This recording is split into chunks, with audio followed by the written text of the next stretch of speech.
అంటేనే శుభదాయకం. శివనామం కళ్యాణకారణం.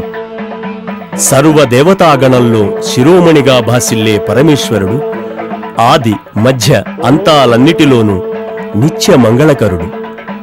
పరమ పురాతనము, అమృతరూపము, అంచెము లేని శివరూపం విశ్వవ్యాప్తమైనది. అమర్నాథ్ యాత్ర వల్ల ఆత్మశక్తి, ఆత్మశుద్ధి మనిషి అంతరంగంలో స్థిరమై విలసిల్లుతూ ఉంటాయి. ఎన్నెన్నో వ్రతాలు చేసినందువల్ల కలిగే పుణ్యం ఒక్క అమర్నాథుని దర్శనం వల్ల లభిస్తుంది. అమర్నాథుని దర్శనం చేసినంత మాత్రాన కోటి జన్మల్లో చేసిన పాపాల నుంచి విముక్తి లభిస్తుంది.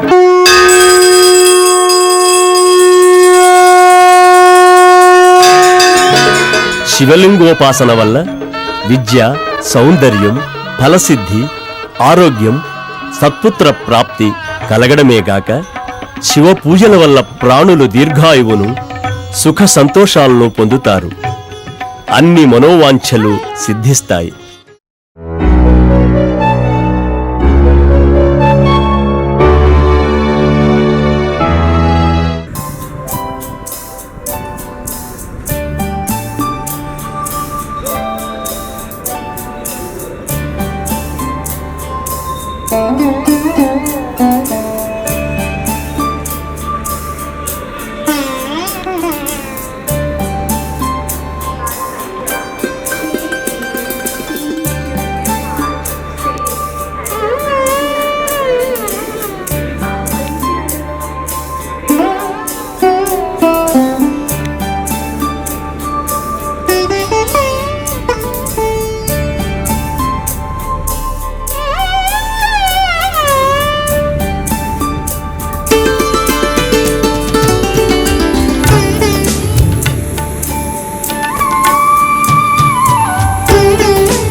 యాత్రా కేంద్రంలో యాత్రికుల పేర్లు నమోదు చేసుకోవడంతో అమర్నాథ్ యాత్ర ఆరంభమవుతుంది.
ఈ చుట్టుప్రక్కల ప్రదేశమంతా ప్రకృతి ప్రశాంతతకు నిదర్శనం. ఈ వాతావరణాన్ని శ్రద్ధగా పరికిస్తే ఏదో మంత్రం వేసినట్లయి మనల్ని ముగ్ధుల్ని చేస్తుంది.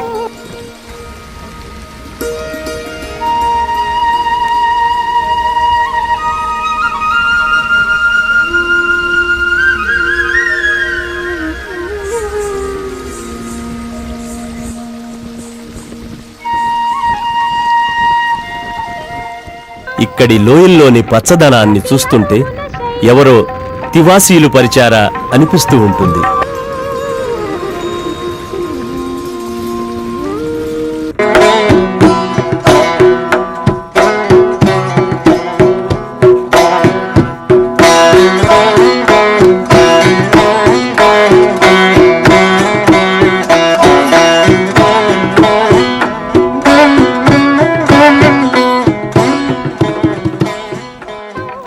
అనంతనాగ్ ఒక అత్యంత ప్రసిద్ధి చెందిన స్థలం. ఇక్కడి నుంచి ఒక మార్గం శ్రీనగర్కు, మరో మార్గం పెహల్గాం వైపు నడుస్తాయి.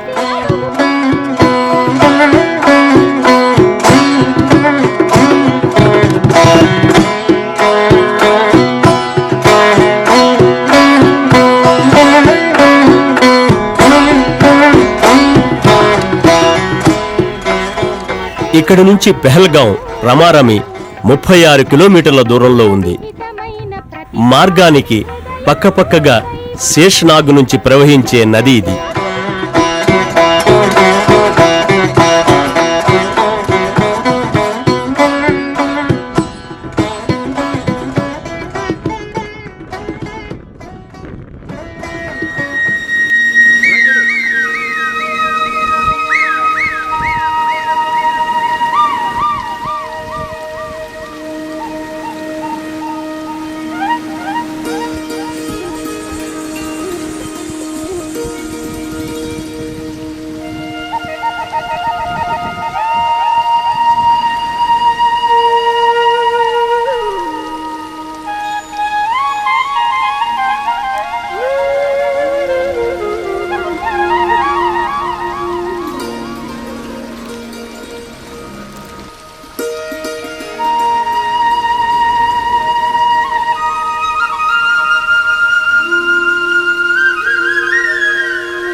కాలుష్యం లేని స్వచ్ఛమైన గాలి, ప్రవహించే నదీమ జలాల గలగలారావం చెవులకు సోకినప్పుడు ప్రకృతి బాబా అమర్నాథుని గుణగణాలను గానం చేస్తోందా అనిపిస్తుంది.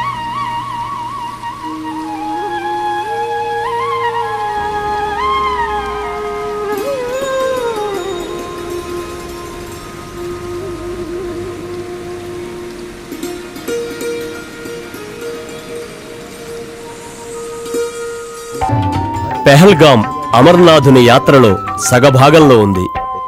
ఈ ప్రదేశం సముద్ర మట్టానికి 7200 అడుగుల ఎత్తున నెలకొని ఉంది.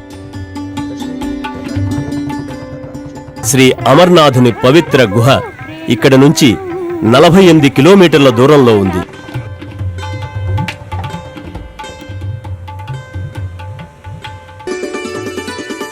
పెహల్గాం లిగ్దర్ నది ఒడ్డున ఒక చిన్న విడిది, సుందర ప్రదేశంగా విశ్వవిఖ్యాతిగాంచింది.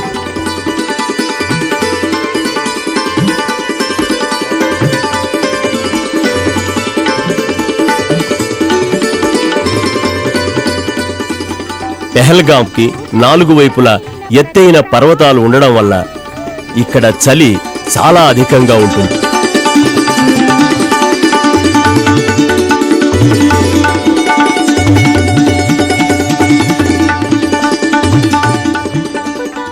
భగవంతుని సృష్టిలోని ప్రకృతి రమణీయత వెదజల్లబడింది. అందువల్లనే ఈ ప్రాంత సౌందర్యం అందర్నీ కట్టేస్తుంది.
ఇది అమర్నాథ యాత్రికులకు భోజన వసతి సౌకర్యాలన్నీ లభించే అనువైన స్థలం.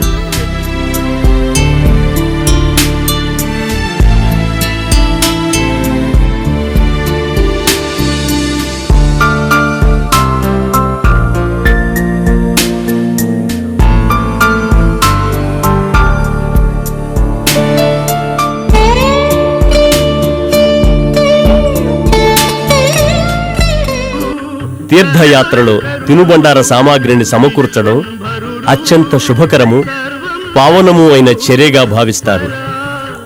యాత్రికుల అవసరాలకు సేవ చేసే విధానాలలో ఈ భండార సేవ అతి శ్రేష్టమైనది. అమర్నాథ్ యాత్రలో అనేక సేవా సంస్థల వారు ప్రతి సంవత్సరం భక్తులకు ఈ రకమైన సేవలు అందిస్తూ ఉంటారు. స్వచ్ఛంద సంస్థల బృందాలు అత్యంత నిర్మల భావంతో ఈ పునీత కార్యక్రమంలో పాల్గొనడానికి యాత్రికుల కంటే ముందుగానే ప్రయాణమవుతాయి. అన్ని రకాల అవసరమైన వస్తువులను రవాణా వాహనాల ద్వారా యాత్రికుల కంటే ముందుగా యాత్రా మార్గాలలోని వివిధ దుర్గమ ప్రదేశాలలో అందుబాటులో ఉంచుతారు.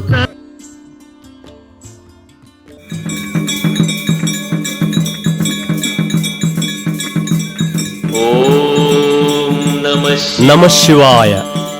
ఇది పంచాక్షరీ మహామంత్రం. ఆరంభంలో ఓం చేరగానే ఈ పంచాక్షరి షడాక్షరిగా మారుతుంది. ఓం పలుకకపోయినా పంచాక్షరి మంత్ర గరిమ తగ్గిపోదు. ఎందువలనంటే నమఃశివాయ పంచాక్షరి మంత్రంలో అంతర్గతంగా ఓం యొక్క త్రిగుణాత్మక శక్తి స్వతహమై విరాజిల్లుతూ ఉంటుంది. పంచాక్షరి మంత్రోచ్చారణ అత్యంత సహజం. ఈ మంత్రంలో అనేక అర్థాలు నిండి ఉన్నాయి. ఈ మంత్రం వేదసారం. అనేక కోర్కెలు తీర్చి పరమ ముక్తిని చేకూర్చి సమస్త విద్యల సమ్మిళితము, సర్వమంత్ర శ్రేష్టము, సర్వదా అసందిగ్ధము అయిన పంచాక్షరీ మంత్రం నిత్యం పఠించడం వల్ల మానవులకు సకల శాస్త్ర జ్ఞానము ప్రాప్తిస్తుంది. ఎందుకంటే శివుడే జ్ఞానం, ఆయనే పరమపదం. శివమంత్రం వల్ల మానవులు ఐహిక సుఖాలన్నీ అనుభవించి అంత్యంలో శివలోకంలో శివ సాన్నిధ్యాన్ని పొందుతారు. పంచాక్షరీ మంత్రం సాక్షాత్ శంకరుని హృదయం. జన్మ జన్మలుగా గుప్తమైన జ్ఞానాన్ని వెలికితీసి ఉత్తమ జ్ఞానం పొందడానికి పంచాక్షరీ మంత్ర పఠనం పరమోత్తమ సాధనం.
చందన్వాడి పెహల్గాం నుంచి 16 కిలోమీటర్ల దూరంలో ఉంది. ఈ మార్గం అత్యంత సుగమంగా ఉంటుంది.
చందన్వాడి 8500 అడుగుల ఎత్తున నదీ పర్వత సముదాయాల నడుమ ఒక రమ్యమైన ప్రదేశం.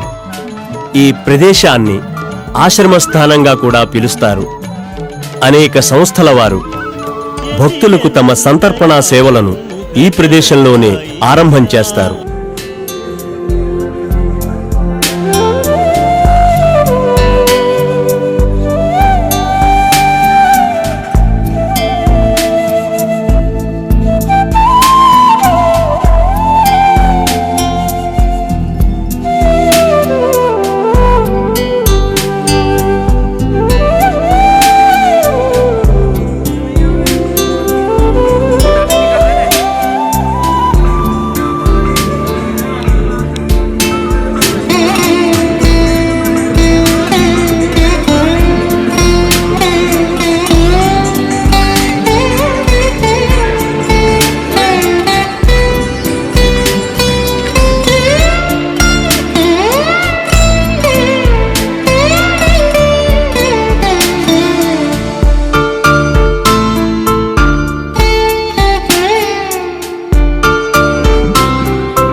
ఇది ప్రకృతి సౌందర్యంతో విలసిల్లే శీతల ప్రదేశం. విహారయాత్రికులకు సైతం ఇది దర్శనీయ స్థలం. శీతాకాలంలో ఇక్కడ కురిసే మంచు క్రీడాభిరామమై విలసిల్లుతూ ఉంటుంది.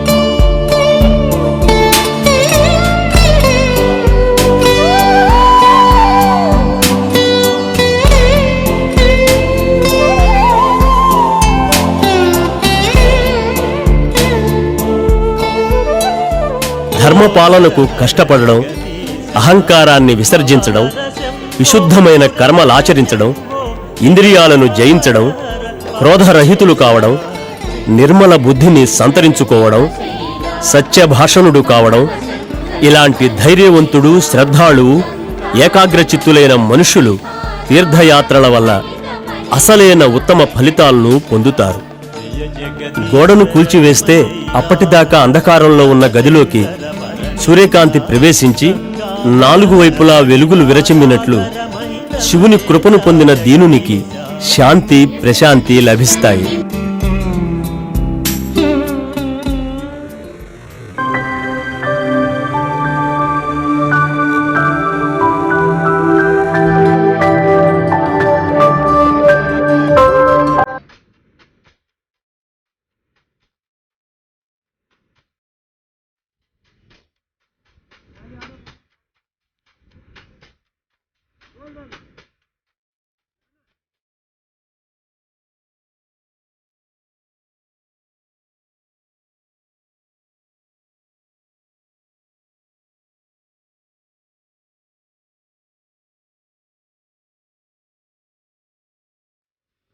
ప్రకృతి సౌందర్యానికి ఒక అనుపమాన ఉదాహరణ ఇక్కడి దృశ్యాలు అతి సుందరమై ఆకర్షణలు కలిగిస్తాయి. ఈ చూడచక్కని ప్రదేశం యాత్రికులను ఎంతగానో ఆకట్టుకుని ముందుకు నడిపిస్తుంది.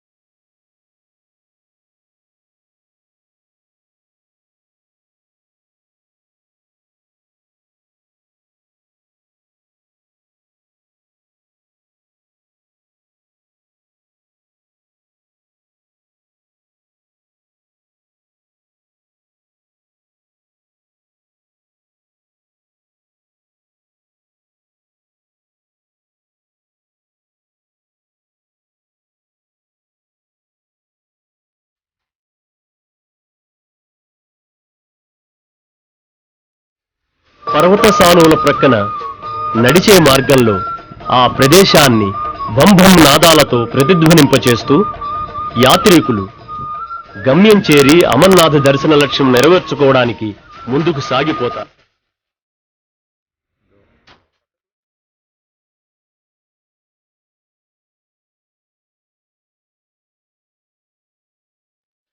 ఈ ప్రదేశంలో ప్రతి అణువు సౌందర్య విలసితమై శోభిల్లుతుంది. ఈ ప్రకృతి సౌందర్య మహిమ అతులితం. ఈ పర్వత మార్గంలో ప్రయాణం ఎంతో ఆహ్లాదకరం.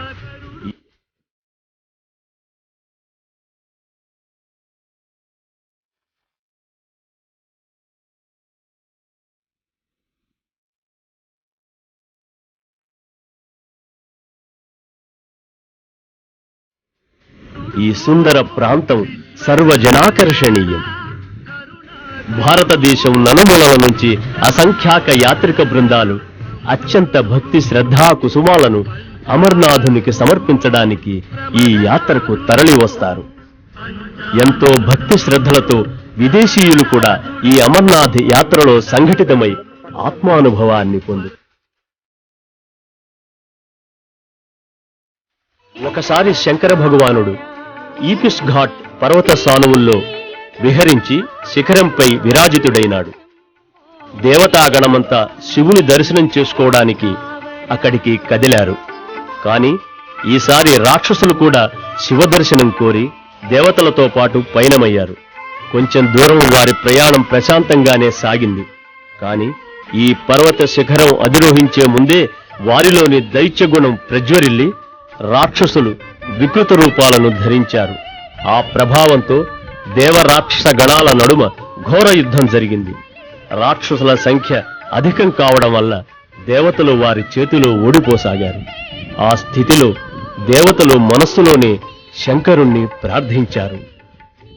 భగవాన్ శంకర కృప వల్ల దేవతలలో వినూత్న శక్తి ఏర్పడింది. ఫలితంగా వారు రాక్షసగణాన్ని వధించారు. క్రోధంతో ఆ రాక్షసుల ఎముకలను ముక్కల ముక్కలుగా నరికి ఒక గుట్టగా పోశారు. ఈ కారణంగానే ఈ ప్రాంతం పిషుఘాట్గా పేరు పొందింది. ఈ పర్వతం ఎక్కడం వల్ల శివభక్తులు 3 తాపాల నుంచి విముక్తి పొందుతారు. ఈ పర్వతం ఎక్కిన వారు నిశ్చయంగా శివలోకం చేరుతారు. కేవలం అమరేశ్వరుని స్మరణ మాత్రం చేత అత్యంత క్లిష్టమైన ఈ పర్వతాన్ని అధిరోహించగలరు. ఈ పిషుఘాట్ పర్వత మార్గం అతి దుర్గమమైనది. ఈ పర్వత మార్గం అంతా సర్పం వలె వంకరలుగా తిరిగి రాళ్ళు రప్పలతో ఎత్తు పల్లాలతో కూడి ఉంటుంది. అంబరాన్ని స్పృశించే శిఖరాలతో చుట్టుపట్ల లోతైన కందకాలతో నిండి ఉన్న ఈ ప్రదేశం బాబా అమర్నాథ్ పైన గల భక్తి విశ్వాసాలతో జై జై నాదాలతో మాత్రమే భక్తులు ఈ పర్వతాలను అధిరోహించగలరు.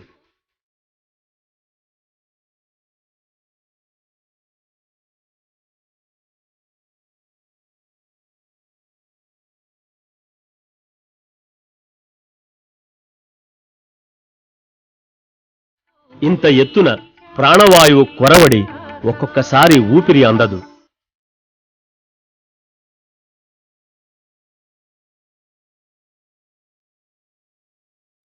పిషుఘాట్ దుర్గమ మార్గం ఎక్కిన తర్వాత ఇక పర్వతాలు ఎక్కే మార్గం కొంచెం మాత్రమే.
అమర్నాథుని యాత్రలో వాతావరణ ప్రభావం చాలా ఉంటుంది.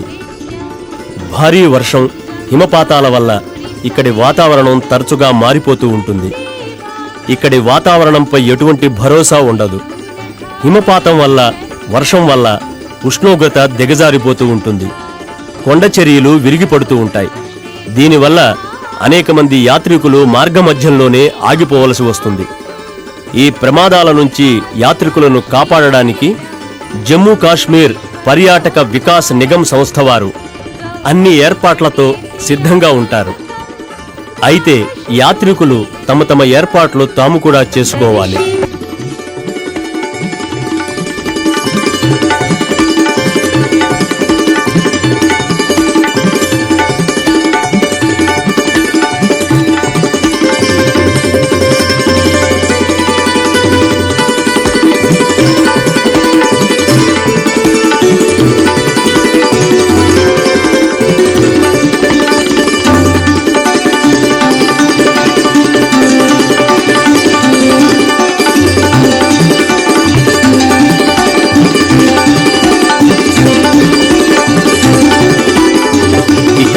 అనేక ప్రదేశాల్లో గలగల పారే పెద్ద పెద్ద జలపాతాలు. ఆ జలపాతాలలో ఎంతో భక్తి శ్రద్ధలతో స్నానమాచరించే యాత్రికులు ఆత్మానందాన్ని పొందడమే కాక ఈ యాత్ర చేయడం వల్ల తమ జీవనం ధన్యమైనట్లు భావిస్తారు.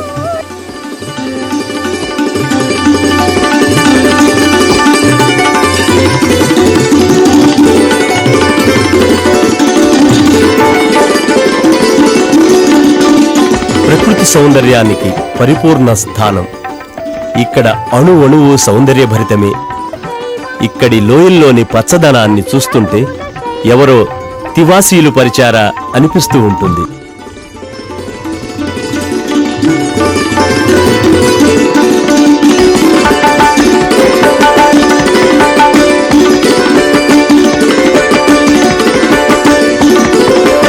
భంభం నాదాలతో సాగే యాత్రికులు, పర్వతాల నడుమ ప్రవహించే నదీమ తల్లి, నీలాకాశం చూసిన యాత్రికులు పులకాంకిత శరీరులవుతారు.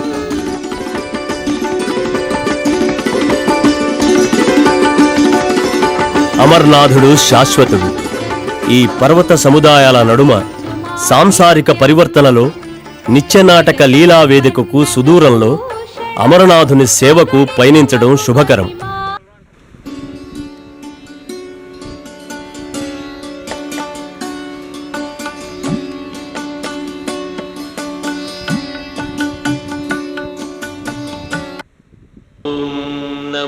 బంభం నాదాలతో, భోలేనాథ్ స్మరణతో పర్వతాల ఎత్తుపల్లాలను దాటి జోజీపాల్ను చేరతారు యాత్రికులు. హర హర శంకర జయ జయ శంకర హర హర శంకర జయ జయ శంకర హర హర శంకర జయ జయ శంకర హర హర శంకర హర హర శంకర జయ జయ శంకర హర హర శంకర జయ జయ శంకర జయ జయ శంకర హర హర శంకర జయ జయ శంకర హర హర శంకర హర హర శంకర జయ జయ శంకర.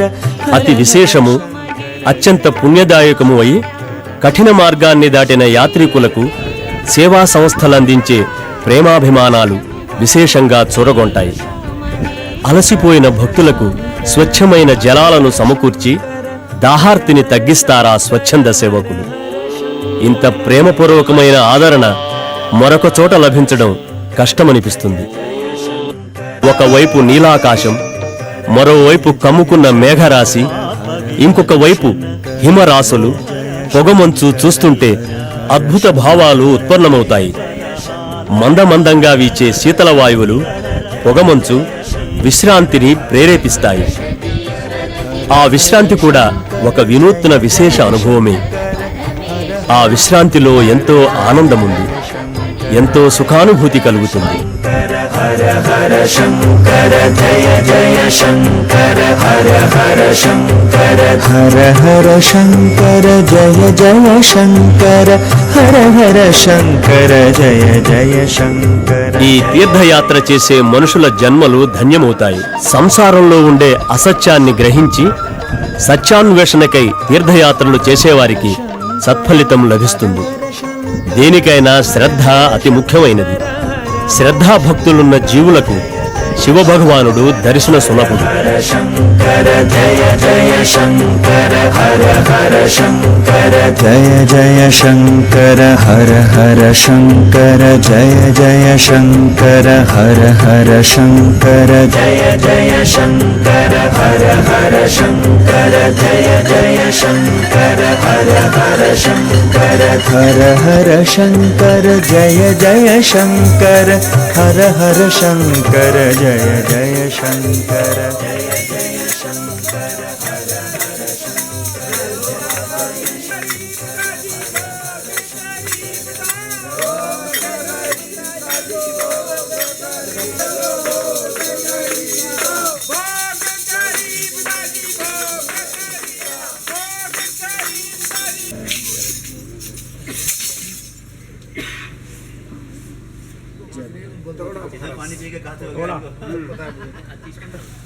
ఓం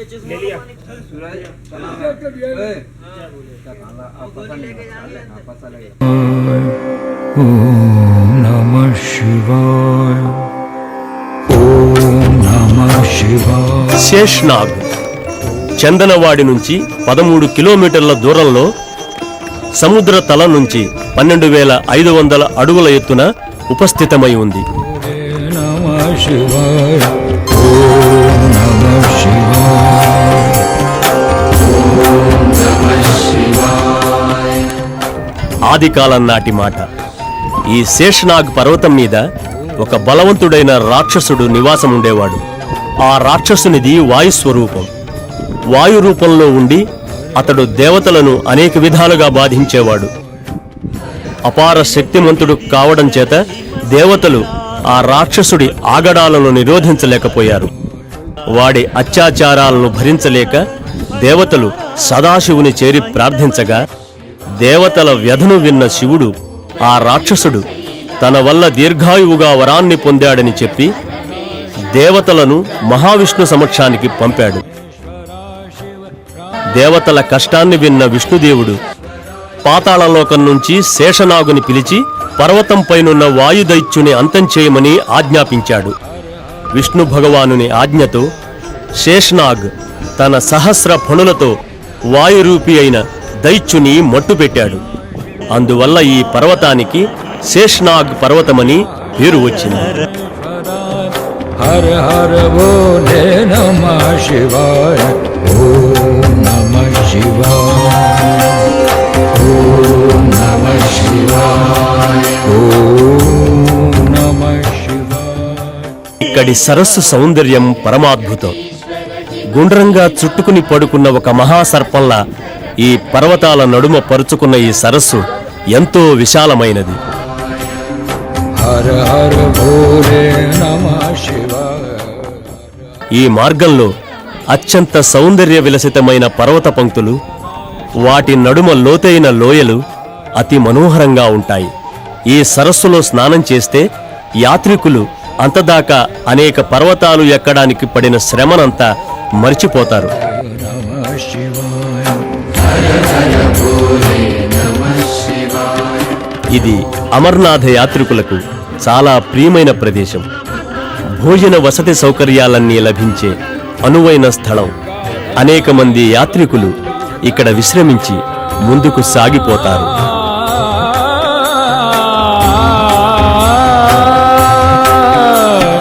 గంగాధరాయ శివ గంగాధరాయ గంగాధరాయ శివ గంగాధరాయ. ఈ మంచు పర్వత శ్రేణులు, ఈ అద్భుత వాతావరణంలోని అతులిత సౌందర్యం స్వర్గధామాన్ని తలపిస్తుంది. అనుపమానము, ఆకర్షణీయము అయిన ఈ దృశ్యాలు ఎవరి మనసునైనా తన వైపు ఆకర్షింపక మానవు.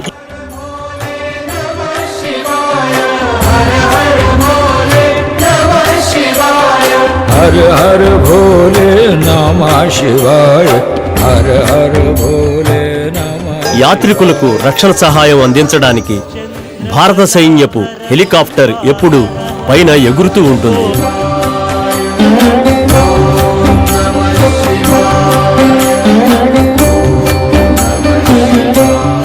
ఇక్కడి నుంచి తిరిగి దుర్గమ మార్గం మొదలవుతుంది.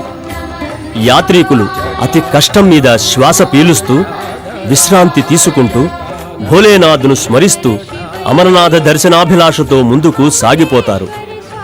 దారి అత్యంత రమణీయం. జటాధరాయ శివ జటాధరాయ జటాధరాయ శివ జటాధరాయ హర హర భోలే నమః శివాయ హర హర భోలే నమః శివాయ హర హర భోలే నమః శివాయ ఓం నమః శివాయ ఓం నమః శివాయ.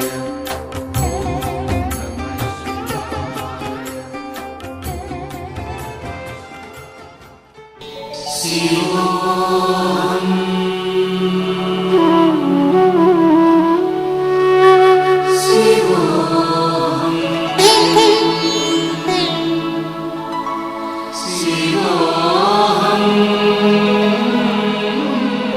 ఈ చుట్టుప్రక్కల ప్రదేశమంతా ప్రకృతి ప్రశాంతతకు నిదర్శనం. ఈ వాతావరణాన్ని శ్రద్ధగా పరికిస్తే ఏదో మంత్రం వేసినట్లయి మనల్ని ముగ్ధుల్ని చేస్తుంది.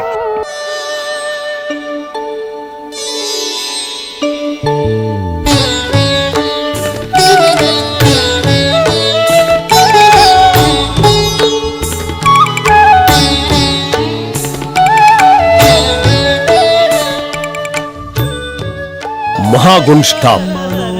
ఎత్తైన మహాగుణ్ స్టాప్ అధిరోహణం కూడా కష్టతరమైనది. సముద్ర తలం నుంచి 14,800 అడుగుల ఎత్తున మహాగుణ్ స్టాప్ నెలకొని ఉంది. ఇక్కడ ఎన్నో నదీ ప్రవాహాలున్నాయి. వీటి నడుమ యాత్రికులు బంభం బోలే చెబుతూ తమ లక్ష్యం వైపు సాగిపోతూ ఉంటారు. ఇక్కడ ప్రాణవాయువు కొరత వల్ల శ్వాస కష్టమవుతుంది.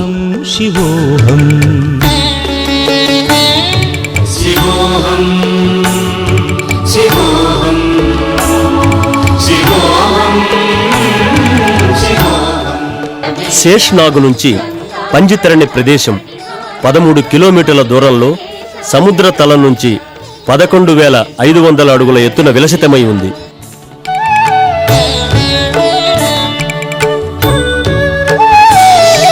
నచ ప్రాణ సంజ్ఞోన వై పంచవాయు నవాస. ఈ మార్గంలో పయనించే ముందు యాత్రికులు చేతులకు ముఖానికి వ్యాజలైన్ రాసుకోవడం మంచిది. కష్టతరమైన మార్గం నడుమ ఆయాసం లాంటిది వస్తే ఆల్బకరా లాంటి పళ్ళు చప్పరిస్తే ఉపశమనం కలుగుతుంది.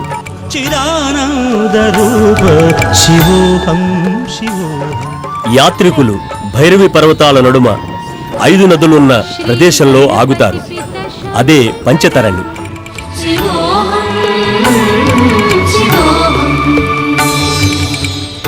ఒకసారి ఇక్కడ సదాశివుడు తాండవ నృత్యం చేస్తున్నాడు. ఆ నృత్య వేగంలో ఆయన జటాజూటం విడిపోయింది. అప్పుడు అలా విడిన సమయంలో దాని నుంచి గంగ 5 ధారలుగా క్రిందికి దుమికింది. అదే ఈ పంచతరణి గంగ. పంచతరణి మహాపాపాలన్నిటినీ నాశనం చేస్తుంది. ఇక్కడ స్నానం చేస్తే ప్రయాగ, కురుక్షేత్రం, నైమిషారణ్యాలలో స్నానం చేస్తే లభించే పుణ్యం లభిస్తుంది. పంచతరణి నుంచి కేవలం 6 కిలోమీటర్ల దూరంలో గుహ నెలకొని ఉంది. అనేక మంది యాత్రికులు ఆ రాత్రికి ఇక్కడ విశ్రాంతి తీసుకుంటారు. ప్రాతకాలంలో అక్కడి పవిత్ర ధారల్లో స్నానమాచరించిన అనంతరం తిరిగి ముందుకు నడుస్తారు.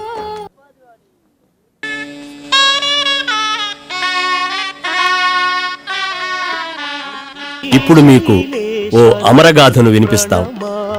ఈ కథను విన్న సంత్ శిరోమణి శుకదేవుడు అమరుడయ్యాడు.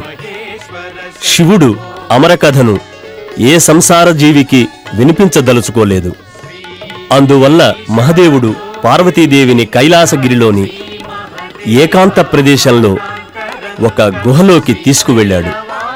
ఈ అమరకథను గోప్యంగా ఉంచడం కోసం అక్కడ ఒక మృగ చర్మంపై విరాజితుడైన శివుడు ఆ గుహ సమీపంలోకి వచ్చిన ఏ ప్రాణినైనా భస్మం చేయమని తన కాలాగ్ని రుద్రగణాన్ని ఆదేశించాడు.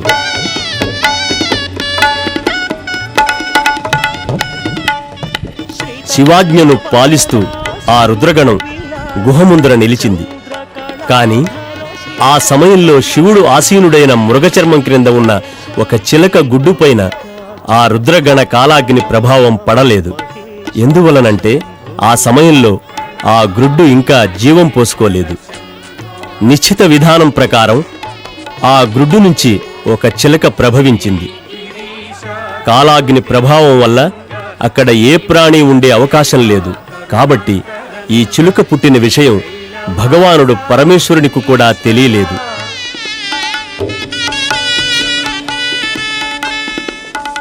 భగవాన్ శివుడు కళ్ళు మూసుకుని అమరకథను చెప్పసాగాడు.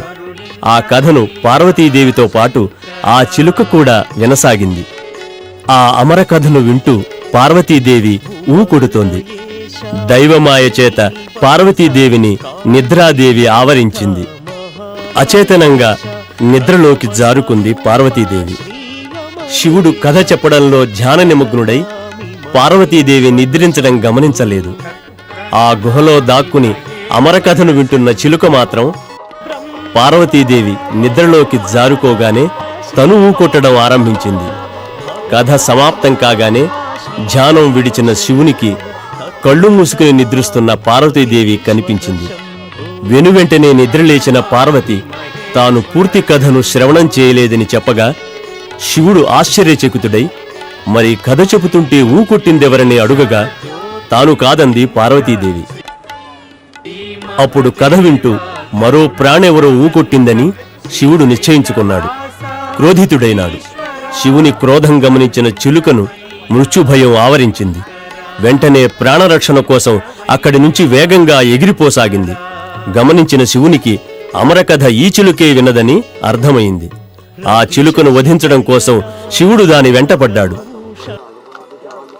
వేగంగా వ్యాకులంతో ఎగురుతున్న చిలుకకు విశ్రాంతి తీసుకుంటున్న వ్యాస మహర్షి పత్ని కనిపించింది. వెంటనే వ్యాసపత్ని నోటి ద్వారా లోపలికి వెళ్లి ఆమె ఉదరంలో దాక్కుందా చిలక. అక్కడికి చేరుకున్న శివుడు వ్యాసమహర్షిని ప్రశ్నించగా ఏ ప్రాణి ఇంట ప్రవేశించలేదని జవాబిచ్చాడు. శివుడు గద్దించి మళ్లీ అడిగాడు. శివగర్జన విన్న వ్యాసపత్ని నేను విశ్రాంతి తీసుకుంటున్న సమయంలో ఏదో ఒక చిలుక నోటి నుంచి ఉదరంలోకి వెళ్ళినట్లనిపించిందని చెప్పింది. వాస్తవం ఎరుగని వ్యాసుడు వినమ్రుడై ఆ చిలుకే మీరు వెతుకుతున్న ప్రాణి అయితే దాని పట్ల మీరు ఉచిత నిర్ణయం తీసుకోమని శివుణ్ణి వేడుకున్నాడు. కాకపోతే చిలుకను వధించే ముందు స్త్రీ అయిన వ్యాసపత్నిని వధించడం పాపం కదా అని చింతించిన శివుడు ఆమె పట్ల దయాళుడై వెంటనే కైలాసానికి తిరిగి వెళ్ళిపోయాడు. శివుడు చెప్పిన అమరకథను విన్న చిలుక అమరమై మహాజ్ఞానిగా మారిపోయింది. ఆ సుజ్ఞానంతో చాలా సంవత్సరాలు వ్యాసమహర్షి పత్ని ఉదరంలోనే ఉండిపోయి వృద్ధి పొందసాగింది. ఆ చిలుక ఈ సమస్యను నివారించడానికి బ్రహ్మదేవుని వేడుకున్న వ్యాసమహర్షికి మహావిష్ణువును ప్రార్థించమని చెప్పాడు బ్రహ్మదేవుడు. విష్ణువు శివుడే ఈ సమస్యకు పరిష్కారం చూపగలడు అనగా బ్రహ్మ, విష్ణు, వ్యాసదేవులు ముగ్గురు కైలాసం చేరి శివుని వేడుకున్నారు. వేడుకోలును స్వీకరించిన శివుడు ఆ ముగ్గురితో కలిసి వ్యాసాశ్రమాన్ని చేరుకున్నారు. అందరూ కలిసి ఆ చిలుకను వెనువెంటనే జన్మ పొందవలసిందిగా ప్రార్థించారు. జ్ఞానవంతమైన ఆ చిలుక భవబంధ వ్యామోహితులైన వారందరూ ఆ వ్యామోహం విడిస్తే తప్ప నేను జన్మ పొందనన్నది. చిలుక మాట విన్న విష్ణుదేవుడు సమస్త జగత్తును నిర్మోహితం చేశాడు. నిర్మోహితమైన జగత్తు స్థితిని చూచి తృప్తి చెందిన చిలుక మానవ రూపాన్ని ధరించి పుడమిపై ప్రభవించింది. వ్యాధవ్యాస పత్ని గర్భాన జన్మించిన ఆ సంజాత శిశువే శుకదేవి.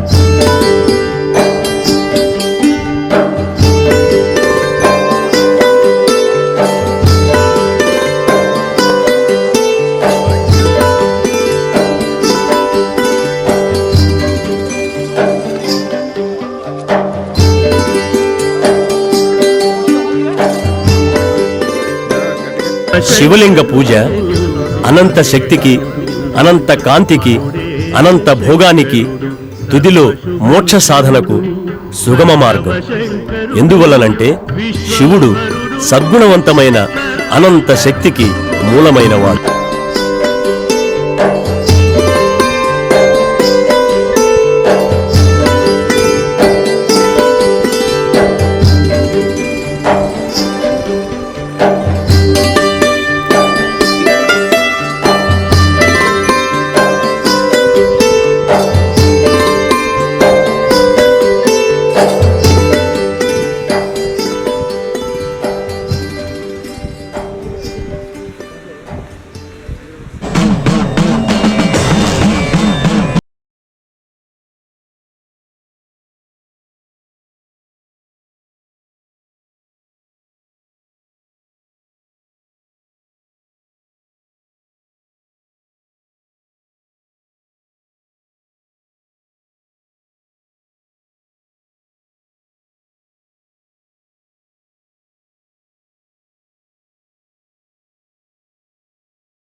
అమరనాథ యాత్ర, అమరనాథుని దర్శన భాగ్యం పొందే భావన మనసులో ఉత్పన్నం కావడం, దాన్ని సంపూర్ణం చేయడం మహాదేవుని కృప వల్ల మాత్రమే జరుగుతాయి.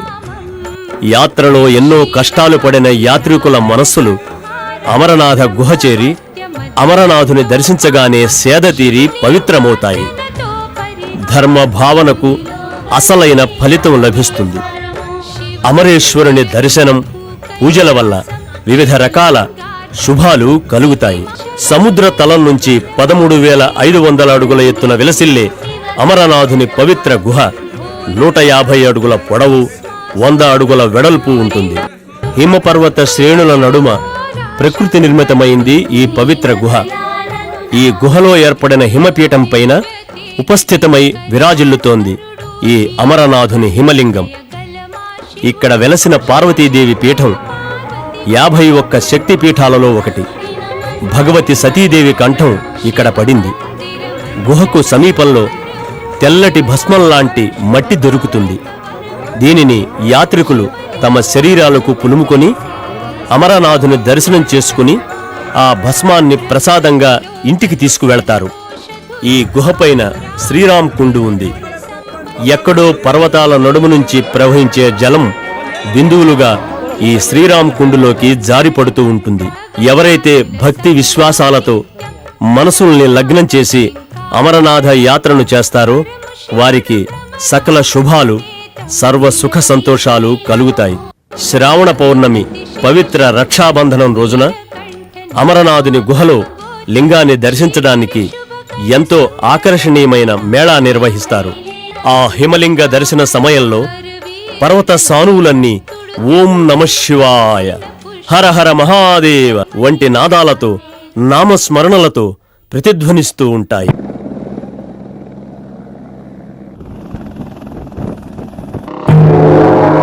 హిమలింగ శివుని పూజా వందనాలు అనాదిగా విశ్వవ్యాప్తమైనవి.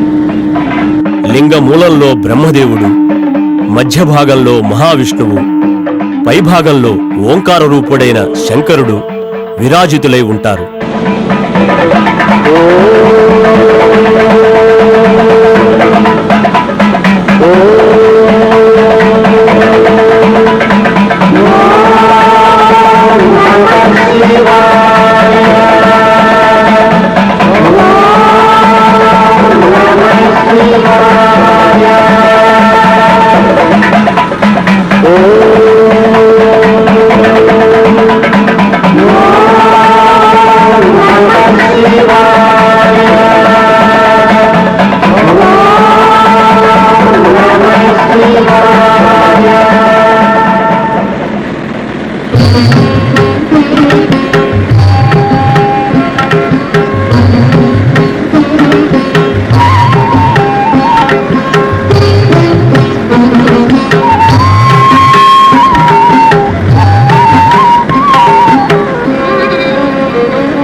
శివలింగ పూజ అనంత శక్తికి, అనంత కాంతికి, అనంత భోగానికి, తుదిలో మోక్ష సాధనకు సుగమ మార్గం. ఎందువల్లనంటే శివుడు సద్గుణవంతమైన అనంత శక్తికి మూలమైనవాడు. విశ్వంభరుడు సర్వంకరుడు పరావరా భవనాశంకరుడు శివుడే హరుడు, హరుడే శంకరుడు, శివుడే హరుడు.